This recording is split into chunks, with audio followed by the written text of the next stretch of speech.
sometimes a game comes along and it's just right place, right time, you know? You're going through something in life and a piece of art just comes along at just the right moment that it connects with you on a personal level. Looking back, a lot of my favorite games are like that. They came into my life when I needed them most and were an escape against the struggles that I was experiencing, a celebration of the highs of life with friends, or simply solitude after a hard day of work. The time that you play a game can be just as important as the game itself, and I can't imagine some of those experiences divorced from the feelings I was having at the time that I played them. Celeste was a game I'd been meaning to get to forever. It's been on my Steam library for several years, and I made several attempts to start it, only to bounce off after a level or two. It wasn't because it wasn't a good game, but because it just wasn't what I was looking for at the time. Well, after scrolling past it so many times, I decided that the start of 2025 was finally when I would play Celeste and see it through to the end. And what I discovered was remarkable. The beginning of 2025 was the perfect time for me to experience what Celeste had to offer. After a year of learning to be a parent, Celeste, its gameplay and its story gave me the time and space to reflect on my life, to check in on myself and gauge what feelings I was having and how my mental state was. It turns out that after a year of drastic change, Celeste was exactly what I needed at exactly the right time.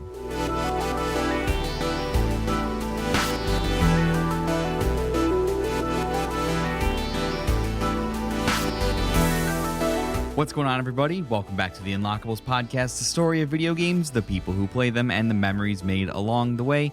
As always, I am your host. My name is Eric. I'd like to thank you so much for tuning in wherever, whenever, in time and space you may be located. It means so much to me that you are here checking out the show and checking out what is going on in the world of video games. Before we dive into our episode today, I would just like to, at the top, urge you to go visit linktr.ee/Unlockables podcast. That link tree contains all of the links to all the various things to do with the show.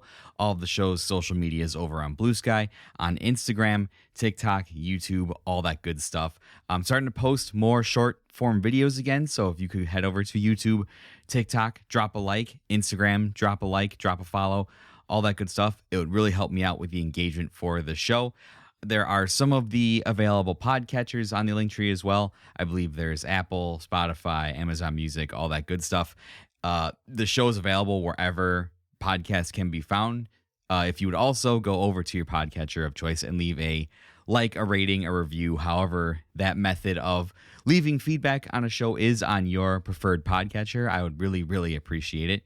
And there's also a link for the Discord in the link tree as well, the Unlockables Discord. You can go there and check out the amazing but small Unlockables community that we have going. It's a group of fantastic people who also have their own shows, have awesome conversations about video games, and is there too that you can participate in the shows. You can leave audio recordings of the episodes that are upcoming and have them featured in the Unlockables, and that's been a really, really awesome experience to have that little part of the show going. So I would highly recommend going to check out linktr.ee/Unlockables podcast.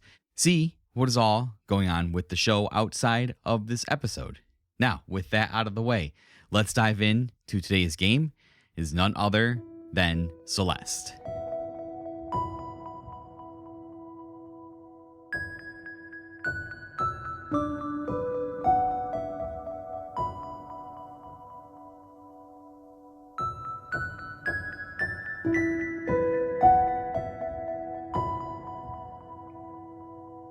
Celeste is a 2018 platform game developed and published by indie studio Maddie Makes Games. It was released worldwide on all PC platforms and PS4 on January 25th, 2018. It was released on Xbox One January 26th, 2018. It came out for Stadia on July 28th, 2020. RIP Stadia, discontinued in 2023. Shout out to that period of video game history. And there was an expansion known as the Farewell expansion released on September 9th, 2019. And this expansion was a free update to the game. Here's some review scores for Celeste. It is sitting at a 92 out of 100 on Metacritic for the Switch version, a 91 out of 100 for the PS4 version, 94 out of 100 for the Xbox One version, and 88 out of 100 for the PC. So in terms of Metacritic things, those scores are starting to get very close to some of the highest scored aggregated review scores on Metacritic. Once you get into like that lower to mid 90s range, you are really entering prestigious territory when it comes to things like movies and video games.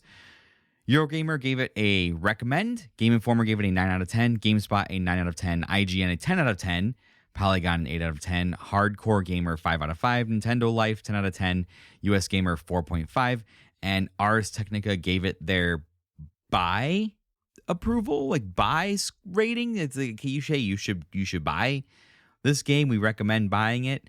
So two different types of review scales here on the review scores. Eurogamer giving it a recommend and Ars Technica a buy. In terms of its sales and some awards here, it won the award for Games for Impact and Best Independent Game at the Game Awards 2018. At the 22nd Annual DICE Awards, it won the Action Game of the Year and Outstanding Achievement for an Independent Game. At the South by Southwest Gaming Awards, it won the Matthew Crump Cultural Innovation Award. At the Game Developers Choice Awards, it won Best Audio. And at the ASCAP Composers Choice Awards, it was the 2018 Video Game Score of the Year. The game surpassed 1 million units sold before the end of 2019, according to the developers.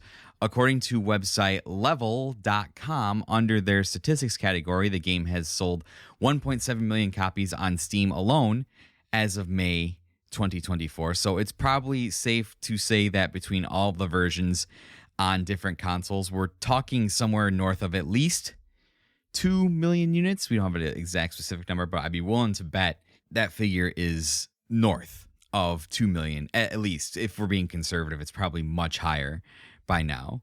Speaking of Maddie Makes Games, they had another game in development after Celeste. It was titled Earthblade. Maddie Thorson announced that their next game, the Metroidvania-like Earthblade, had been canceled in January of 2025, so that happened this year.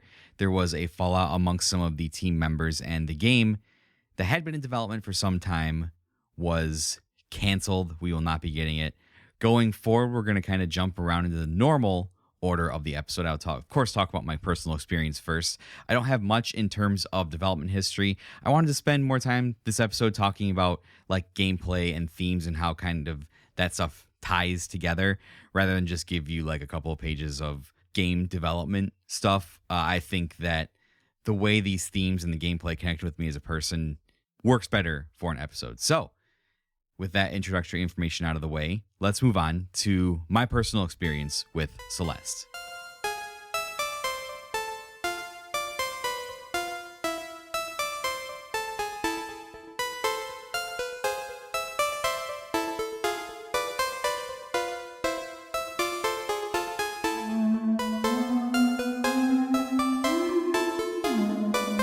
So I was introduced to Celeste by my best friend, and when he introduced it to me, around that time we were really into playing Cuphead. So Cuphead and Celeste kind of have a weird link between them, because this is kind of at the time we were really into playing Cuphead, and that's when I got introduced to Celeste.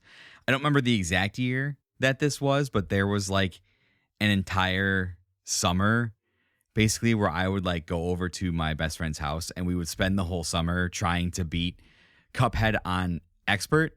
And I don't really remember if we ever did that. I think we ended up doing it. I think I've told people that we ended up doing it. I remember all of the fights on the hardest difficulties. So I think we ended up completing that.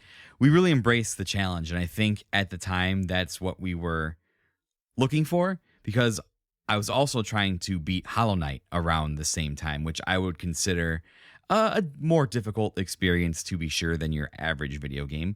One day we kind of took a break from Cuphead and he asked me if I'd ever heard of Celeste, and I said no.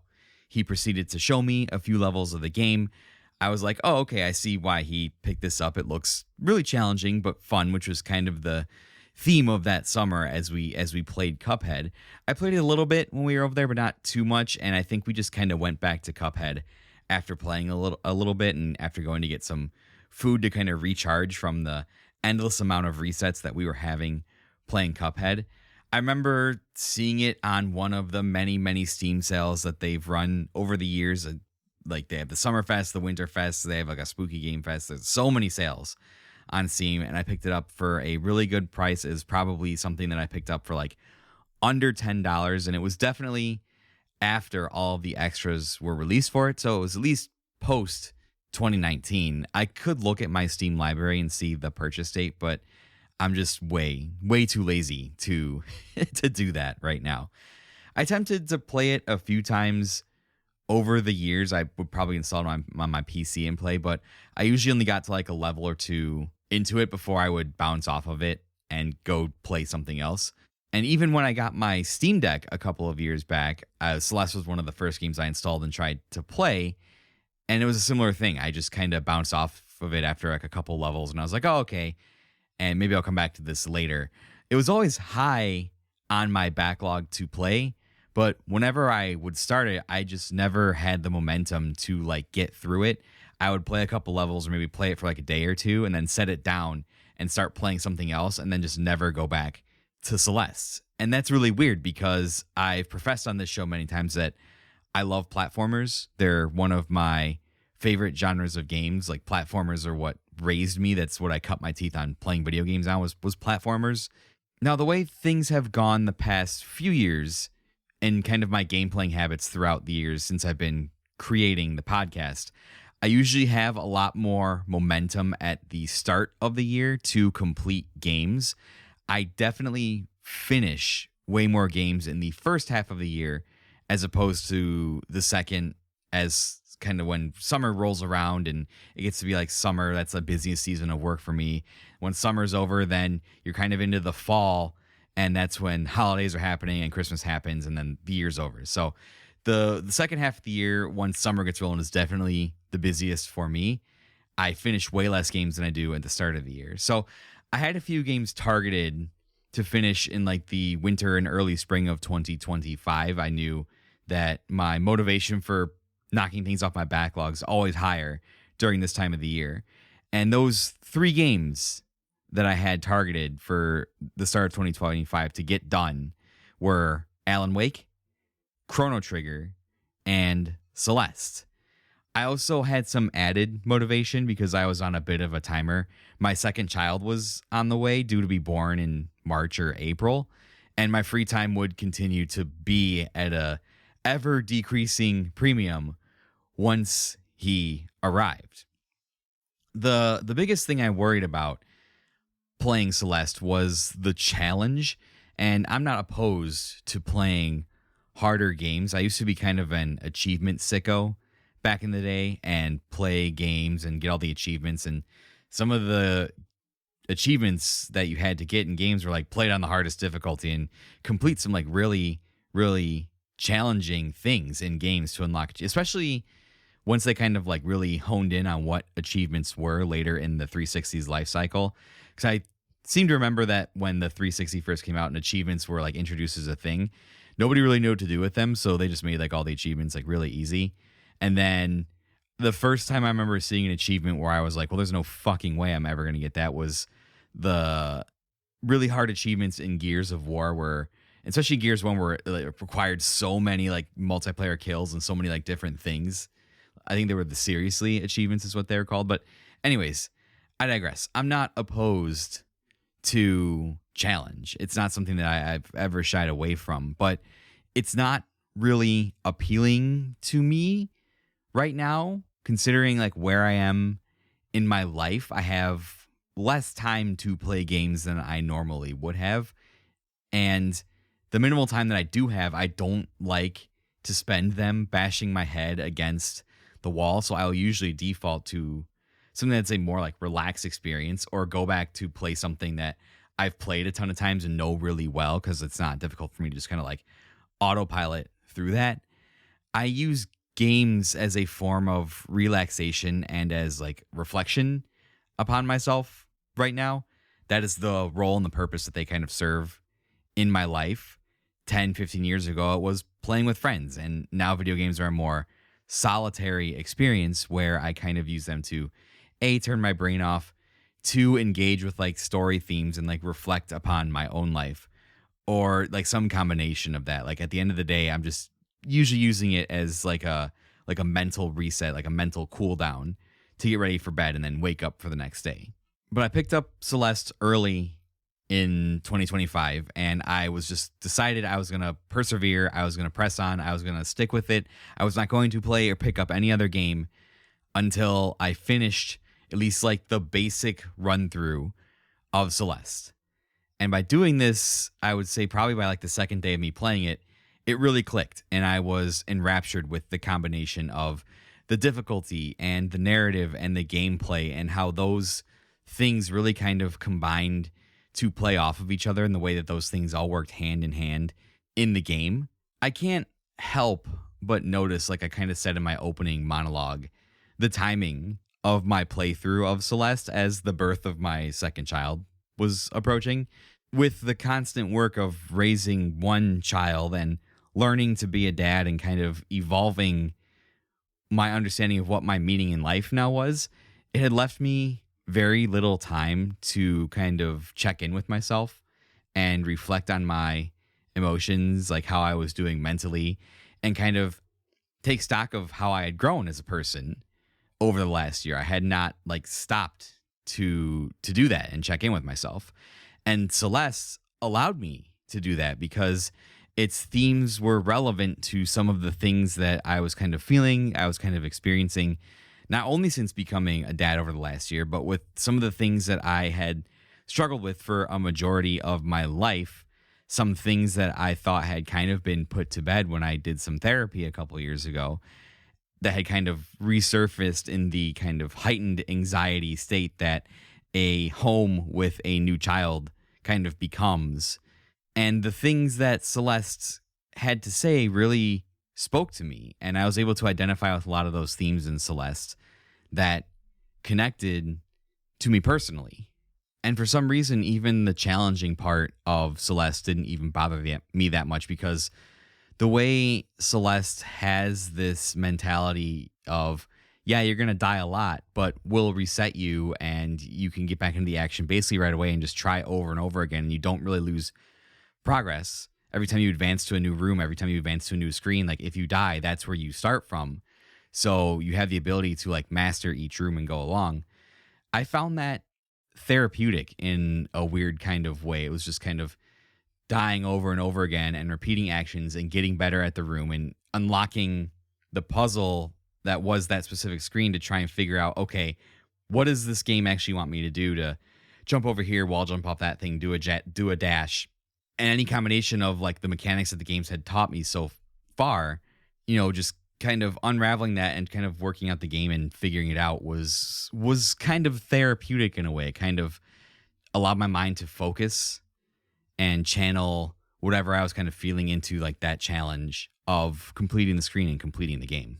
Before we move on to gameplay, let's check in with the Unlockables community to see what they had to say about Celeste.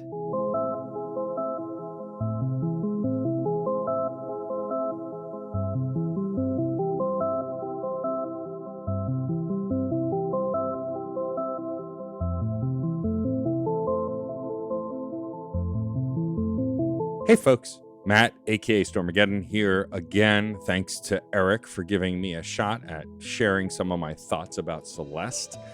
This is a game that I've known about for a long time, but I didn't first play it actually until 2023. Friend to me and all podcasts, Jacob McCourt, found out that I hadn't played it and literally sent me a gift card and said, here's a gift card, go play it. And so I bought it on Switch and I fell in love with this game. It's incredible narrative and platforming. And though the challenge soured on me after a while, just because I don't really think I have the skill to get through all of the challenges, the narrative kept me going, and the modes and accessibility options that allow you to get through some of the more difficult platforming stuff to hear the narrative was a relief. The music by Lena Raine is some of the best video game music ever composed. Of course, Maddie Thorson, like, I just didn't know how much I would find myself in Maddie's story, especially as someone who has since, well, just before playing this game, probably a year or two before, had come out as non-binary after identifying as a man for as long as I did. But also just the anxiety and depression and struggle side of this story beyond the trans narrative, I think is so relatable and so important, and like hit me like a ton of bricks in the best way. I think it's a celebrated key moment in indie gaming for a reason, and I am so grateful that I finally played it back in 2023 and have thought about it since. I've gotten to podcast on several shows about it and talk about it in several places because I really just love this game, and I think it's a really important one narratively, design-wise, because while I focused on the more emotional side of this, it's some of the tightest platforming I think I've ever seen in a video game. And on top of that, some of the coolest characters and greatest character development. Like, I really like that this game allows you to get to know these characters and bond with them and learn about them and grow with them as you grow.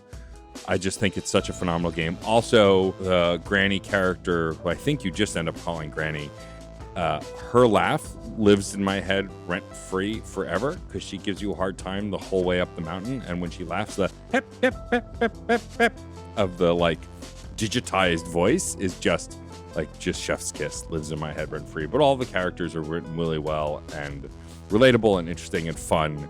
And though the game can be dark sometimes and really, like, pull you into some deep feeling moments, there are also some fun, lighthearted moments too that you find throughout. So yeah, I think I've rambled enough about this game. It is a top tier indie game without a doubt. I don't know where it is in my pantheon of games just because there are so many indie games that I love, but it's definitely important to indies, to gaming in general, and is probably one of the coolest video games I've ever experienced. But for sure, Celeste is a banger and an incredible game, and I can't wait to hear your deep thoughts on it too, Eric. Thanks, and happy gaming.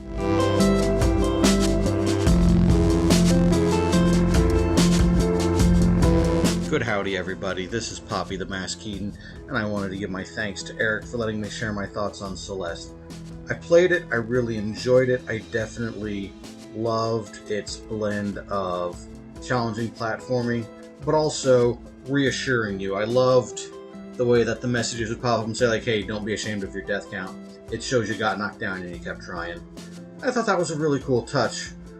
Depression, I know it's a story about depression, and I can definitely understand the story about arguing with your other self. Depression is, at least it wasn't until things happened in late 2024, is not really a thing that I struggled with. And a lot of people do. I'm not trying to downplay that. Just of the various things I struggle with, depression is not one of them. So I didn't really get a lot of the metaphor. But what I did love is, like, watching it, that summit. I love the music that plays on your way to the summit. I would often have that on just whenever I needed to pick me up at work or just working around the house. Like, I'm so tired of cleaning, but I've still got so much to do, and then just put that music on. That music is great. Also, I love watching anyone else deal with Summit, because just that, watch how hyped people get whenever they figure out, oh, this is how I solve that. And then as they get each step closer, it was a sheer masterpiece to do a countdown. And it just, you watch people go, yes, I'm one step closer. I'm so close. And when they finally get to that last part, like the 2 and the 1, oh, magnificent to watch people's reaction to that. It is glorious. So those are my thoughts on Celeste. I don't have anything to promote right now. Thanks, Eric, again. Have a good night, everybody. Bye.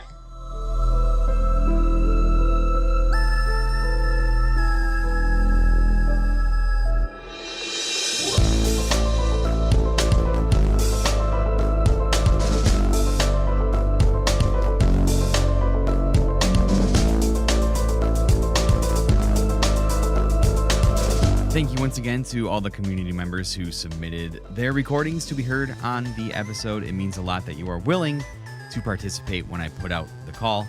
Thank you so much. And please go and follow all the incredible people that you hear during these sections of the episodes because it's very likely that they have shows as well. And I get so much inspiration from all the things that all these people do, the people who are submitting audio. I take a lot of the things that they do best and try and incorporate them into my shows and use them as inspiration to get better at what I do. So go check them out. Now let's talk about what I love to talk about most when it comes to platformers, and that is, of course, the gameplay. And this is, once again, an attempt at my ongoing effort to broaden my horizons and be able to talk more intelligently about different mechanics in video games and analyze a game from a different angle other than just like themes and story, which is kind of the majority of what my show has been about. I do also want to be able to analyze a game from a gameplay and mechanical side of things as well. So we'll see how that goes. Celeste is a 2D platformer at its core. Players control Madeline as they ascend Celeste Mountain. They have different abilities that they use in order to do this.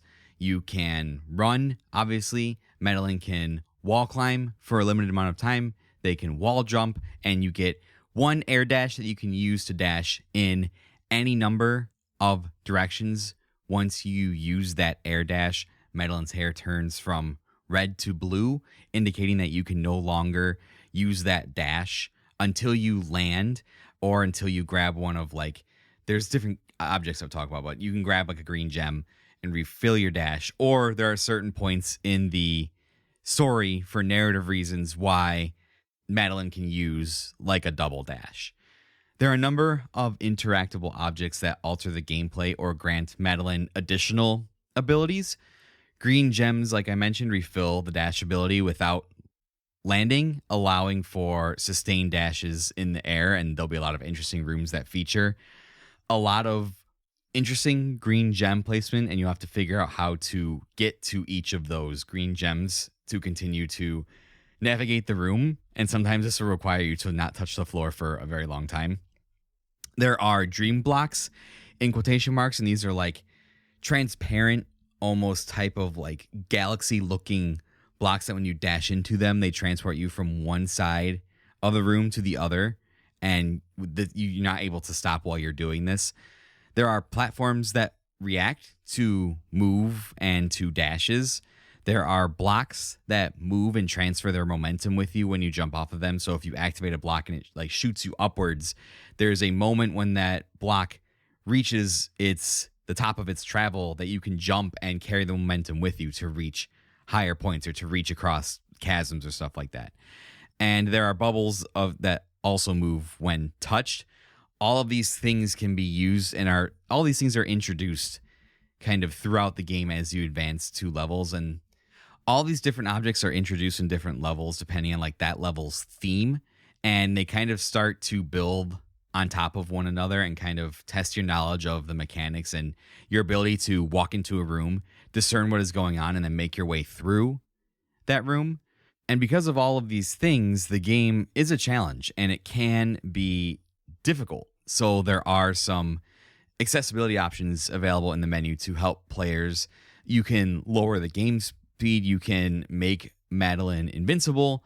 You can turn on unlimited dashes, all this stuff. It's pretty nice to newer players or maybe players that have a disadvantage or a disability playing a video game. Maybe you want to play this game and experience its story, because I think it is a story that pertains to a wide swath of players and can be identified with by a wide swath of players.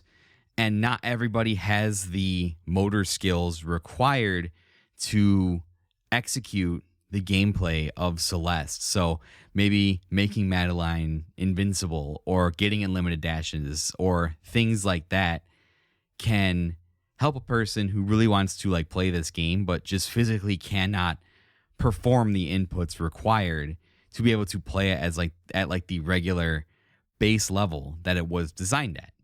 The base game is divided into 8 levels with multiple screens of platforming challenges, and you get a checkpoint upon clearing each screen because you will die. You'll die a lot.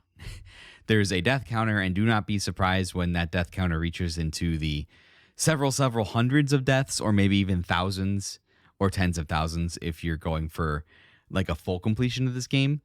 But when you do die, you don't have to worry about losing a lot of progress because you get checkpoints upon clearing each screen. And this way, the game is able to get you back into the action very quickly with minimal progress lost. So it really removes that penalty of dying that used to be really extreme in video games, right? If you had died and you didn't save or hit a checkpoint or something, you would lose all your progress. And, that's kind of frustrating, especially if you're kind of pressed for time.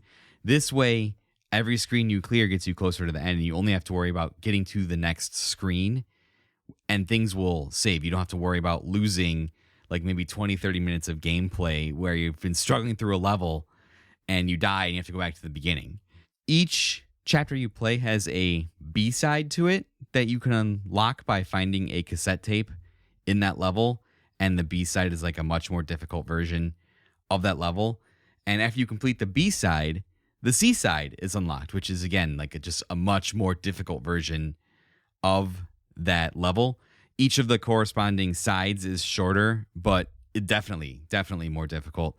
It provides a higher skill ceiling for those seeking an additional challenge. So if you've completed the base game, if you feel like you've challenged the main experience of Celeste, this gives you a heightened difficulty, a heightened experience to try and overcome.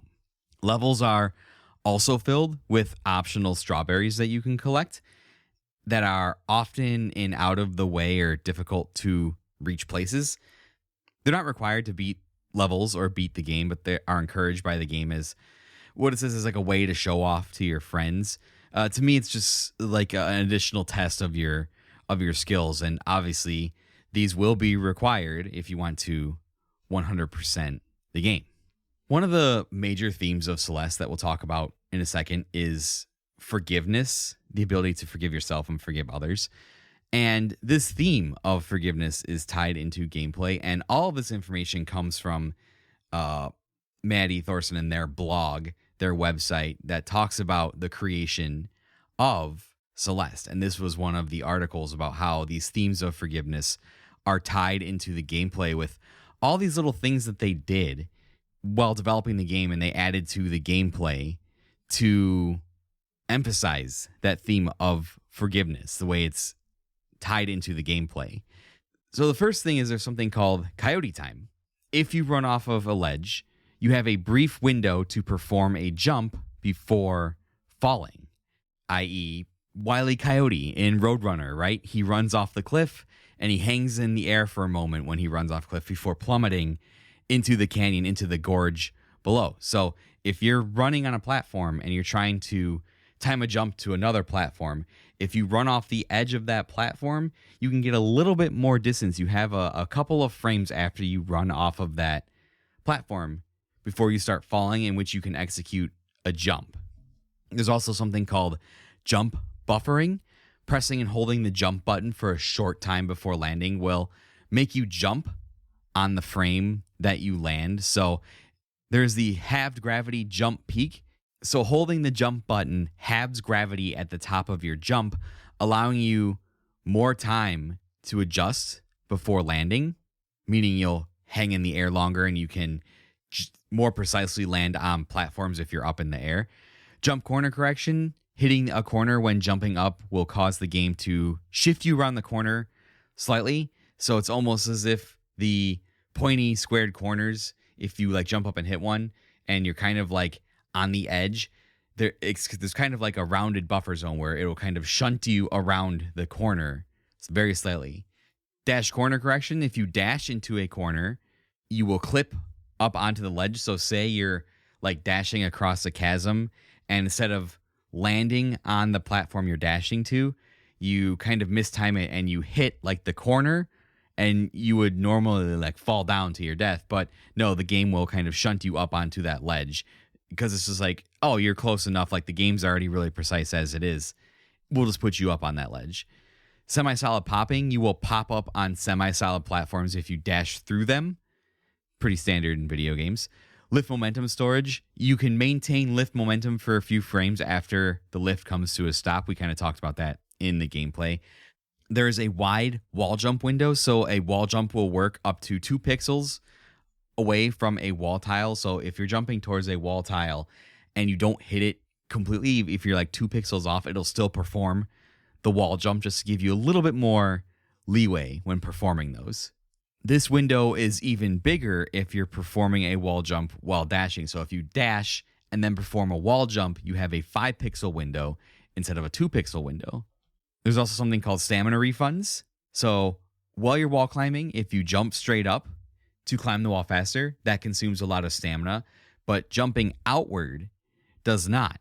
So a optimal way to play the game is instead of jumping straight up, you're kind of jumping out and then coming back in, jumping out and then coming back in, jumping out and coming back in, and using that kind of U pattern of jumping out and coming in to climb the wall instead of just jumping straight up. It consumes less stamina, and utilizing that will maybe make certain climbs where you were just jumping straight up more possible. So I like that they have this core concept of the gameplay in Celeste. It's going to be this platformer that's challenging, but they added in all these little tweaks to be able to give players a little bit more cushion, a little bit more time, a little bit more forgiveness, in quotes, if their gameplay isn't super precise. It builds in all of these little measures to give the player just a little bit more chance to succeed and not brutally punish them for not being super precise. I still think a lot of the stuff in the game is very precise, but I could see without all of these things incorporated into the programming of the gameplay, how much more difficult the game would be. And platformers at their core are about movement. If your movement doesn't feel good, then the game isn't going to be fun to play. And obviously this works in tandem with your level design. Your platformer isn't going to be appealing with bad physics or sloppy design. And I think all of these kind of forgiveness mechanics that they built into the core movement probably makes the movement in Celeste feel a lot better, feel a lot more natural, and also feel like the player has a lot more control over the game rather than just having like standard gravity and be like, oh, well, the jump is a jump and you have to hit the wall exactly and you have to land on the corner exactly. Like, I just think it's a really clever way of taking inspiration from the themes of your game and incorporating that into gameplay. One thing I did want to mention while I was doing my research for Celeste is Mark from the Game Maker's Toolkit does a really fantastic breakdown on how different variables in movement affect gameplay and kind of what you have to account for. And he broke things down like to the frames, like how fast it takes Madeline to accelerate, how fast to decelerate, what her jump height is, and kind of breaks that down in terms of like other video games. And so I just wanted to kind of reiterate that here so that you can really kind of start to understand like how much thought goes into how fast a character speeds up, how fast a character slows down, how high they can jump, what is the apex of their height, how high do they hang in the air, how fast do they decelerate back to the ground when gravity takes back over, how much tweaking that has to be involved with the process of like figuring that out.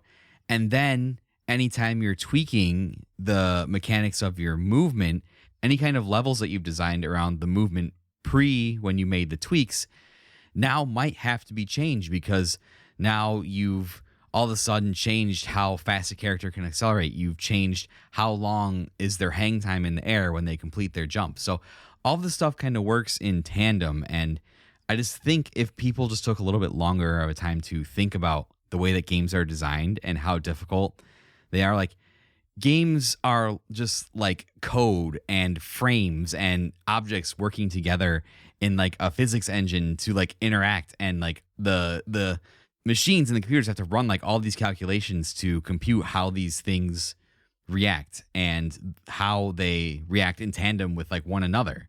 So you're not just like throwing random shit in an environment and just being like, oh yeah, like print it and throw it out the door. Like, this is complicated stuff. So let me just break down some of the things that Mark kind of highlighted in the Game Maker's Toolkit and just kind of think about that as we talk about them. So for Madeline's running, she takes 6 frames to accelerate, 3 frames to decelerate, and in comparison to some other games, she speeds up faster than Super Meat Boy and decelerates 3 times faster than Mario in New Super Mario Bros. U.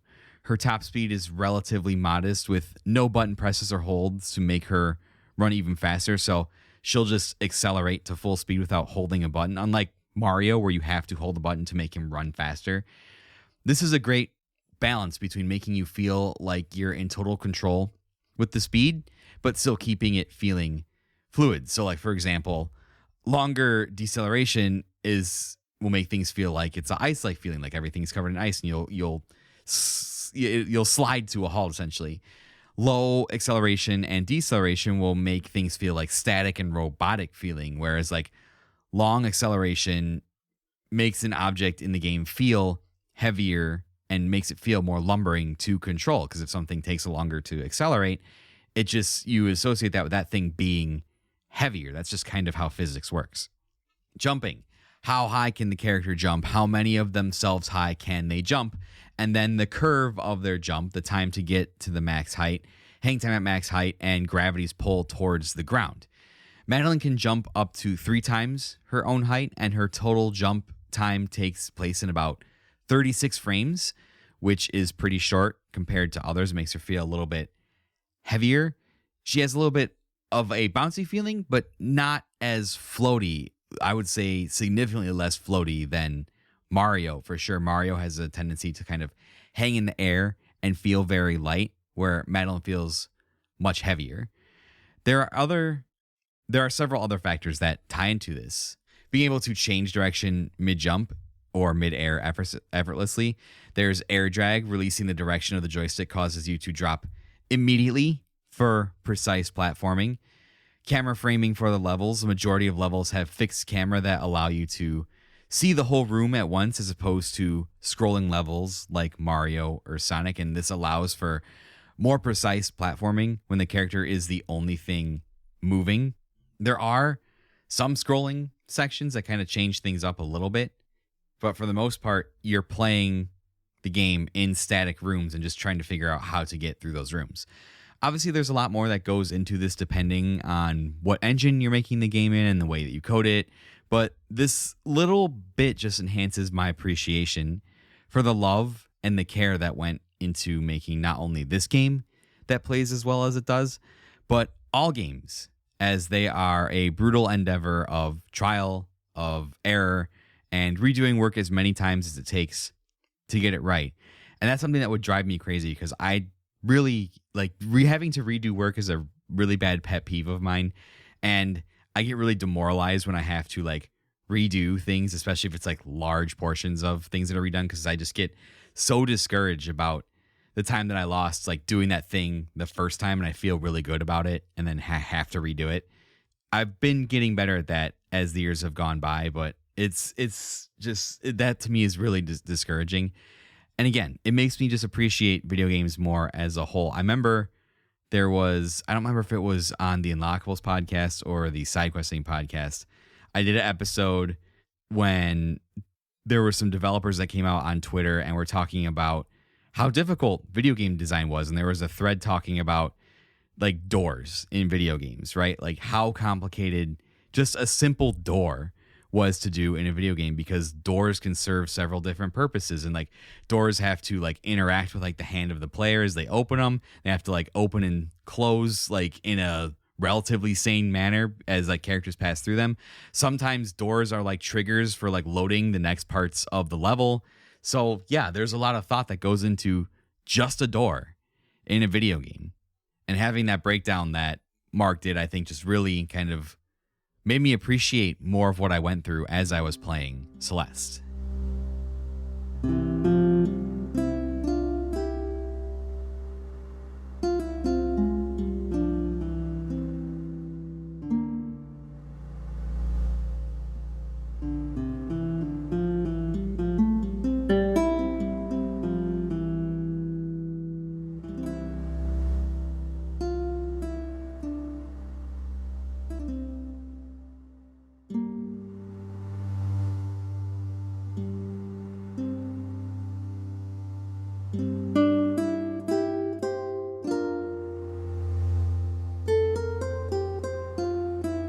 So we talked about gameplay. The other thing that I really wanted to cover for Celeste was the story and its themes. I won't go too in depth. I won't hit like the story like beat by beat, but I'll talk about it more broadly in terms of the themes it tries to present to you. At its most surface level, the game follows Madeline, a young woman who sets out to challenge herself and climb Celeste Mountain, the namesake of the game, obviously.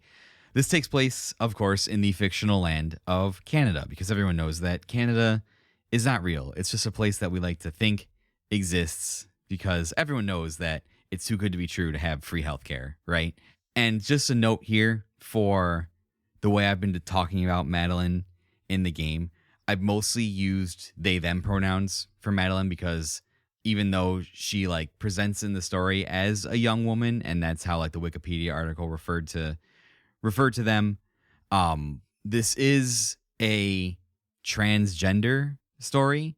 So I did not want to cause offense to anybody by saying, oh, Madeline, she, and like just assuming that. So I just went with they because it was confirmed that this game can be interpreted as a transgender story. We'll get to that in a second. Along the way, they meet several incredible characters, including Granny, Theo, a doppelganger of herself called Madeline, Mr. Oshiro, and other characters who are briefly alluded to. Theo has his own reason for climbing the mountain, and all these characters are tied to Mount Celeste in some way. It's the themes of this game that cause this game to really connect with people on a personal level, and there are a lot of them, and they are layered into the game in a brilliant way that allows you to pull out a personal connection and meaning with the game. So I mentioned a couple seconds ago how this game is confirmed to have a transgender element to it. It can be interpreted in that way. I am not a transgender person. I am a straight identifying male. All that stuff was layered in there very beautifully, and it allowed me, the game allowed me, a straight white man, to connect with it in a way apart from the transgender elements of the story. And I think that is the sign of a really, really strong narrative and really, really strong themes that, yes, maybe this was intentional by the creator to have some of this commentary on transgender or something like that. But it's also woven so beautifully that I could find personal connection with the things that were going on in my life. Obviously, the easiest one to identify is this idea of the allegory of the mountain, right? And the mountain is one of the most commonly understood thematic elements in storytelling. It's this idea of climbing a mountain, which is synonymous with overcoming a challenge and obstacle, since everybody can easily understand how hard it is to climb a mountain. They are big and they are imposing and they are a perfect stand-in for something to overcome, to conquer. I mean, people talk about overcoming their trials and tribulations as climbing this mountain all the time. It's one of the easiest to understand images that you can say to somebody, like, yeah, this was like a mountain to get over, but I conquered it. And that is the catalyst for Madeline setting out on her journey. And the things that she goes through are represented in this mountain, in Celeste Mountain, is like the representative of her struggles and her anxieties and all the things that she's trying to conquer and overcome. One of the thematic elements I very, very strongly resonated with was this idea of struggling with and overcoming your inner voice.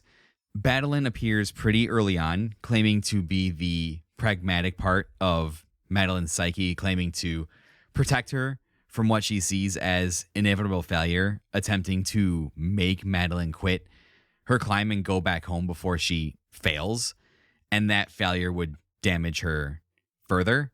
At least that's how I interpreted it. And as the story progresses, Madeline isn't just like portrayed as a negative, evil version of Madeline, but appears to be representative of her insecurities, her loneliness, her hopelessness, her fear of failure. And this manifests in this side of Madeline being rather rude and crass to people, attempting to explain it as dealing with things now rather than risking any mistakes with consequences. And this inner voice attempts to sabotage Madeline at every point until they eventually make up in chapter 6. And I think this is a telling lesson, learning to accept the parts of yourself that you do not like as they are still a part of you, and slowly trying to turn that inner voice of doubt into one of encouragement that isn't afraid of the consequences of failure, or isn't afraid for you to put yourself out there and give up this fear of being hurt for putting yourself out there.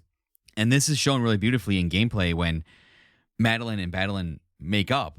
Her ability to climb the mountain is greatly enhanced. Madeline unlocks these additional gameplay elements that make the last couple of levels greatly expanded in terms of what they're able to do in terms of like level design and actually playing the game. So Madeline is, to me, representative of kind of this inner voice, and that really resonated with me because I've constantly struggled in my life with everything that I've done in terms of getting my education, in terms of anything that I've tried, with this inner voice inside of me that kind of paralyzes me from trying the things I actually like really want to try. Like, I wanted to create content and talk about video games with people or do something creative around video games. I always thought that I wanted to go into like making video games first, but the inner voice inside me told me that I was not artistic enough. I was not detail oriented enough, and kind of sabotaged that dream for me. And the inner voice was like, oh, go into business. That's easier because everybody needs business, and you can maybe work on the business end of being in video games. And then after I got out of college and I found out that the real world is a lot darker and more complicated than it's made out to be in terms of finding a job, I wanted to still do something around video games. Like, I wanted to create content. I wanted to do like YouTube stuff. I just wanted to do something creative around video games to express my love for that medium. And again, the inner voice was like, why would you waste your time doing that? Nobody's going to watch it. Like, this is like stupid. It's not good. Your writing's really bad. Your recording's really bad. Your voice sounds bad.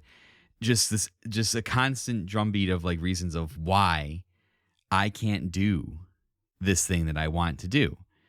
And I finally got over my fear of that. And, you know, I'm doing this now. And even now doing this, there's that little voice in the back of my head that's like, oh, you can only put out 2 episodes a month. Like, your show's never going to grow. Like, it's not going to be valued by people. Like, why are you wasting your time with just 2 episodes a month when everybody else is like putting out stuff every week? Like, why are you wasting time making like your short little videos when they only get like 100 or 200 views? Like, why? Like, what are you doing this for? And so still, it's not as strong or as prevalent today because I've been pushing forward and doing this for about 3 years on and off, but it's still there. And I still hear it in the back of my mind. And then the voice would show up when I would try to like forge new relationships and start wanting to find somebody to spend my life with. And every relationship I would get into, that voice would self-sabotage and be like, that person, why would that person want to be with you? Like, what are you doing? Like, that person's never going to like the things you are. They're always going to judge you for the things that you like to do, blah, and all that stuff. And so it took me a lot of work to kind of pull that inner voice back to the point where it's encouraging. It's subconsciously encouraging rather than subconsciously detrimental to you and your mental health and the things that you want to do. And I really resonated with that interpretation of what Madeline represented and what Madeline was going through with her inner voice on this journey to overcome Celeste Mountain, which was like the representative of the challenges that she wanted to overcome. Yes, I mentioned before that this is a transgender story. Madeline is trans, as is confirmed by Maddie from Maddie Max Games, who is trans. Maddie had not transitioned yet, but was having feelings and anxieties about their identity in relation to their gender. While not specifically written to be trans, it makes sense that these sentiments can be seen and felt in Celeste's story if that's the kind of journey that you are currently on, struggling with your gender identity. they exist within Madeline because whether or not Maddie knew those things at the time, they were experiencing them. And those feelings found their way into a game because, again, we don't have to have this argument that games are art because they very clearly are. But the thing that makes art wonderful is the piece of your soul that goes into it while you are creating it, whether intentionally or unintentionally. That piece of art, that thing you create, tends to reflect the feeling of your soul at the time, what you're going through. This, I think, highlights the game's biggest strength. And while Madeline is confirmed trans, the story and the game are so well crafted that this is not the only theme. I knew this information going into my playthrough of Celeste, and I thought that maybe it would be a little more overtly presented throughout the gameplay, but it's not. And myself, as a cis white man who comes from the most traditional background that you can have, i.e. a wife who identifies as biologically female, and having 2 kids, I was still able to identify with Madeline as a character, their struggles, their triumphs, the things that they went through, despite the fact that there's this transgender element to the story. And this is a subtle but incredibly powerful message, I think. The human experience is the human experience. Someone who is trans feels the same struggles and fears and anxieties and triumphs and disappointments as any other human being.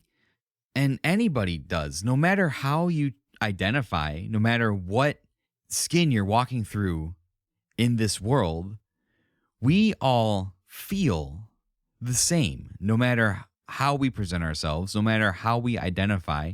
We have all of the same emotions. And that message is powerful because, especially in today's age, the unnecessary hate and persecution of those who choose to be themselves, and by being themselves, do not align with what others perceive as the way things are therefore persecuted for no reason. A person is a person is a person, whether you are gay, straight, trans, non-binary, or however you choose to express who it is you are, or however you are born, whether you're white, whether you're black, whether you're Asian, whether you're Latino. A person is a person is a person. Everybody feels the same things. And while the stories and the lives that people go through may be differently, and while certain people may be targeted now, we all experience the same emotions as humans. And just to get this out of the way real quick, I think this really does deflate this whole DEI woke narrative around games. And one of the excuses that they use when making all this anti-DEI, anti-woke content that's just like bullshit to feed the rage machine, where they're like, they're disguising their blatant misogyny and racism with, oh, I can't connect with a character when I don't see myself in it. I can't connect with the character if it's a woman. I can't connect with the character if it's a transgender person, unless it's anything other than a straight white man or a busty woman that I want to look at. This is a trans story, according to its creator. And it connected with me, a non-trans person, and literally fucking destroyed my emotions. That's all it takes. At this point, the grift is pretty well evident. And maybe it just connected with me because I'm a person who learned the value of empathy and to sympathize with the experience that the rest of my fellow human beings are having on this planet. As mentioned above, what themes you take away from the game will vary depending on which aspects of it you connect to personally. I'll just run down these real quick, but I mentioned these. To me, Madeline represented that self-sabotaging inner voice, the one that tells you you're destined to fail before you even begin and looks to play on your insecurities every step of the way. I saw myself in those moments. I've had to work really hard to overcome that voice of self-sabotage. I still have to every day wake up and force that voice to work with me, even though it tells me everything I ever do isn't good enough or isn't worthy enough. Another really poignant story beat was when during a dream sequence, Madeline uses a payphone to call a mysterious stranger who is confirmed to be their ex. Breakups, even after months, can cause severe emotional trauma, and the ex receiving the call tells Madeline that they only call them to vent and have an outlet. When you lose that outlet to vent and be able to calm down from a panic attack, it can feel like you have nowhere to go, and it might make communicating your feelings to others difficult. This was me for a majority of my 20s. A devastating breakup shortly after college literally broke me. I did not express myself. I internalized everything, and it manifested in some not so great ways, in addition to excessive anxiety and self-doubt. You lose a person you care about, and it can be hard to open up to others at times. Theo teaches Madeline a mechanism to deal with their panic attacks on the mountain in their time that they spend together. Then doing that in game with like this feather and breathing element is brilliant and is really representative of what some solutions to deal with a panic attack look like. Rhythmic breathing was something that was taught to me when I was in therapy to kind of help me deal with anxiety or panic attacks or episodes where I felt overwhelmed. And that is the most in-game visual representation I've ever seen of what that looks like and what that feels like of any video game that I've ever played. The mountain is a great visual for this story. A lot of people don't talk about mental health or the journeys that you go on with it, but it very much is a mountain to climb. Some days you feel great, and some days you feel like you're making progress, only to wake up the next day and realize you aren't as high as you thought, or worse, maybe you feel like you've fallen back down. It is a constant battle, and it's no easy journey, but we keep climbing because the alternative to go back just isn't an alternative. To better yourself, it is a climb. This episode is running long because I'm starting to dive into personal stuff. I don't know if people want to hear me air my personal issues on a podcast and treat this as like a therapy session, like I'm talking to a therapist. But I just want to touch on audio and visual presentation really quickly before I close the episode out. The graphic style and presentation, it's gorgeous pixel graphics that complement the gameplay very well, but it's like those modern pixel graphics, where it's like it looks pixelated, but it's still like an HD screen and it's in high definition. It just, it looks incredible. There are incredible flourishes like dash trails that enhance movement and make it feel better with those little graphical flourishes. There's simplistic character models. They move fluidly through a world that utilizes this type of art style to great effect, and I think gives the game a unique and immediately recognizable identity. The use of color/changes to indicate gameplay, like I mentioned, Madeline's hair turns blue when they don't have a dash available, or flashes when her grip stamina is about to run out. Interactable objects are very clearly defined against the background, and they naturally draw you to them. The pixels evoke this almost dreamlike state, like sort of a twisted fairy tale, which portions of the game do often feel like a dream or a fairy tale or like a metaphysical happening in a realm outside of reality. And the game does rely on dreams in its storytelling. Music for the game was composed by Lena Raine. I was not familiar with her work, but it seems that she's been a force in the industry over the last decade. She's composed a number of pieces of music for Minecraft, which were added in updates 1.16, 1.18, 1.19, and 1.21. She created the soundtrack for Chicory, A Colorful Tale, and assisted with Deltarune Chapter 2, meaning she worked with the legendary Toby Fox. She did mastering work on Steven Universe, the movie soundtrack. She worked on Guild Wars 2 for 6 years with ArenaNet as an in-house composer. Her work on Celeste is actually incredible.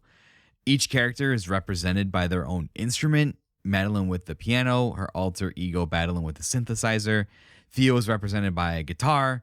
Mr. O'Shea with like a theremin-like synth.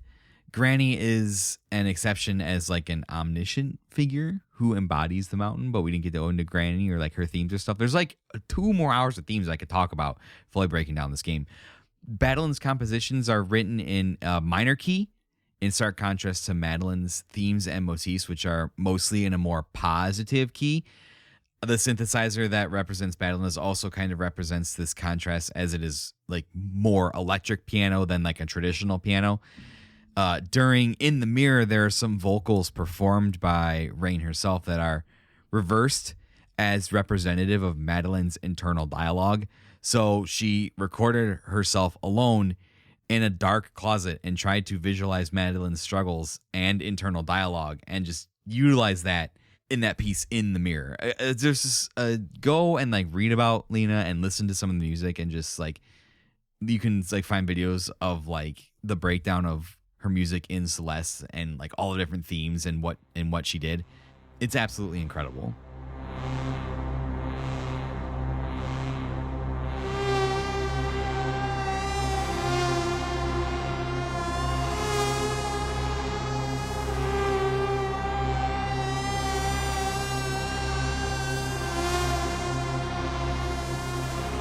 So usually I have like a legacy portion, or try to frame the game I just talked about in a larger scope in terms of video games as a whole.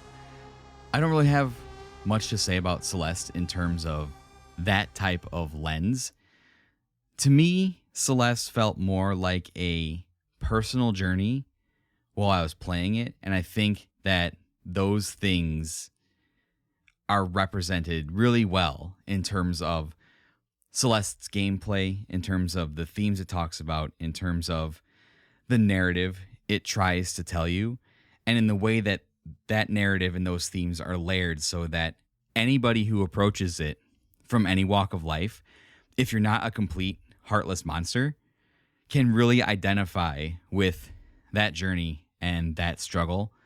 Because even if on the outside people seem well put together, like they've got everything going for them, we don't know mentally the struggles that everybody is going through. And really, that is probably one of the things that ties us all close together as human beings, that life is a struggle and we all go through things, and we all have this climbing the mountain like journey to get to a point where we feel like we are the best versions of ourselves. Or maybe that climb to the top of the mountain never stops. And maybe that's kind of one of the points of life, is it's not the journey, it's not the destination, it's the journey. Right? Maybe we never get to the top of that mountain. Maybe we never finish that journey. Maybe the point of life is to have that journey the whole time and always strive to be a better person, strive to be the best version of yourself, strive to find what it is in your life so that you can live comfortably with yourself and live comfortably with whoever you choose to spend your life with. And I think Celeste's greatest strength is that ability to be able to connect with whoever plays it.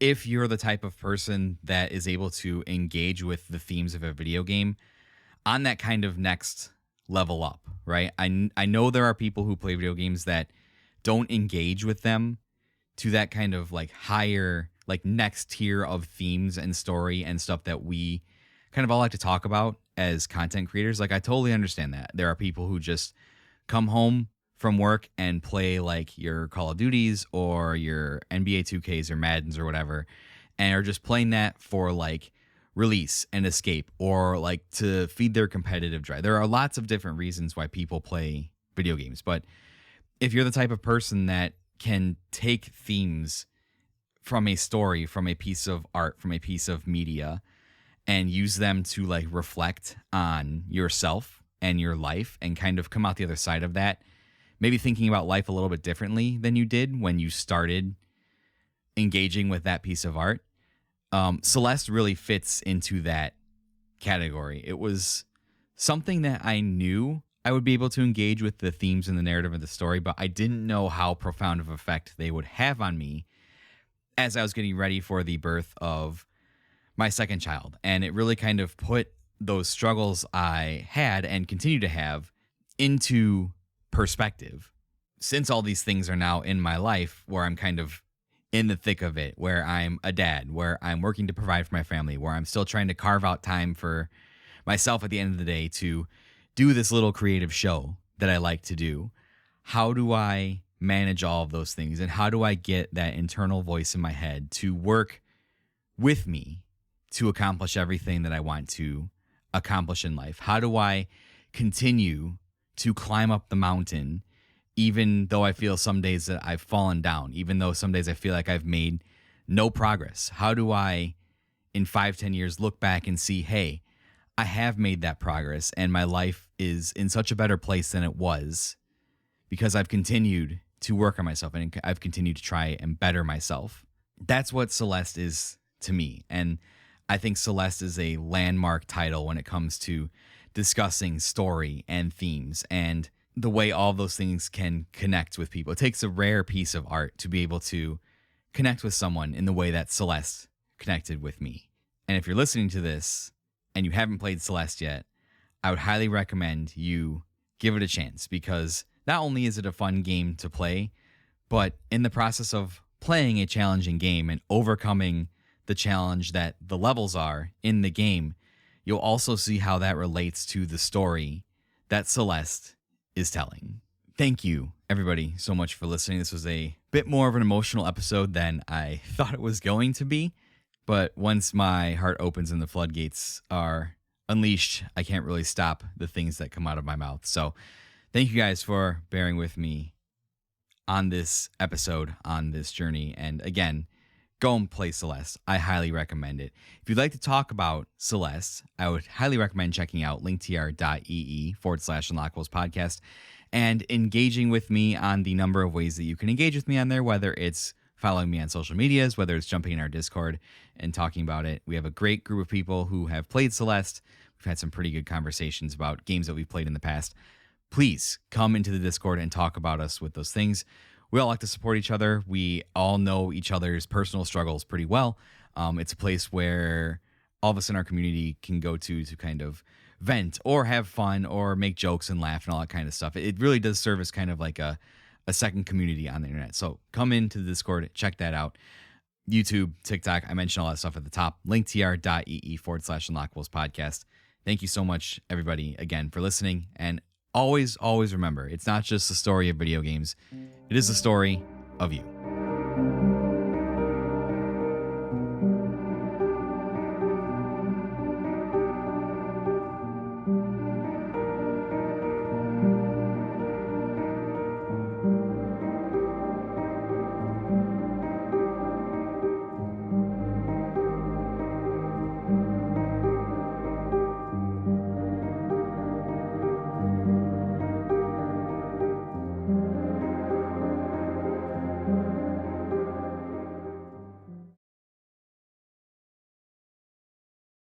Unlockables. Unlockables. You know, Steve Staycool here. Back again on the Unlockables. Hey, thank you for taking my call.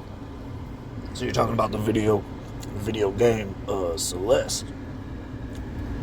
That's a beautiful game. Lots of jumping. Emotional clarity that I'm deeply uncomfortable with, let me tell you.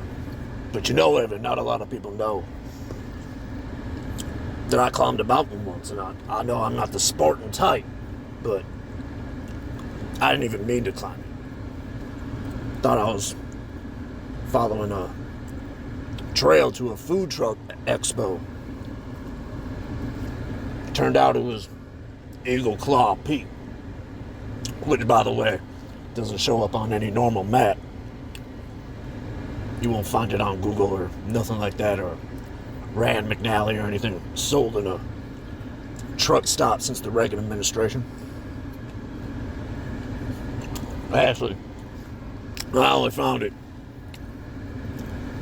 because a woman named Sapphire had the coordinates tattooed across her lower back in Comic Sans, and trust me, Evan, she had a trail leading to other treasures too, if you know what I mean.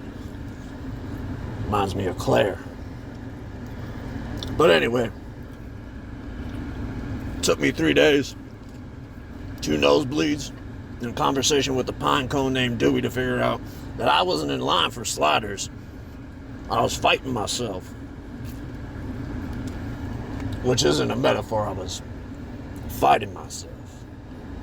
You know, if thin air messes with your brain, Evan, you start seeing things. First of all, I met this woman. I think she was made entirely of fog, and she just kept telling me that I was doing great. She had a real sweet tone to her voice. I don't know, she might have been a mountain witch, or Maybe I've been bitten by a dying raccoon. I'm not sure.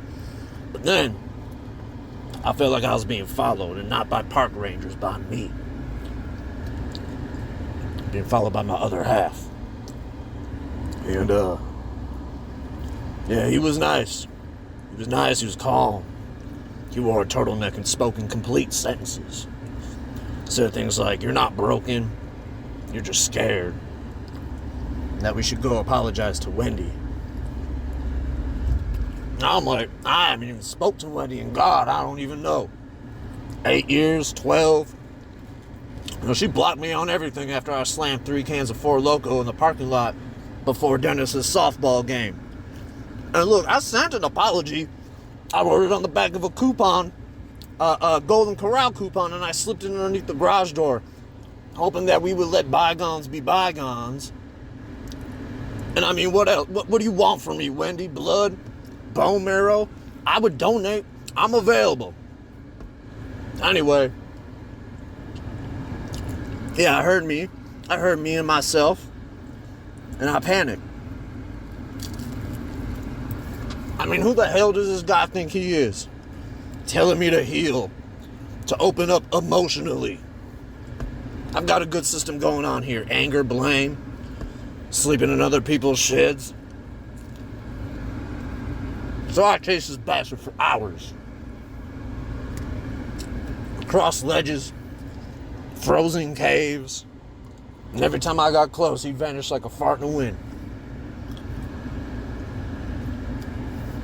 By the time I hit the summit, I hadn't changed.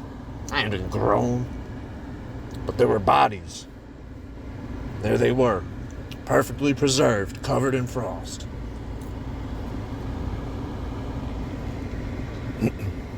Quiet and peaceful.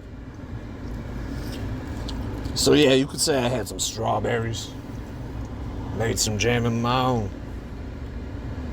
Real lean and a little gamey, but hey, sometimes survival means dining with the ghosts of your past. And Celeste wants you to integrate your better half, embrace growth. Let the light in.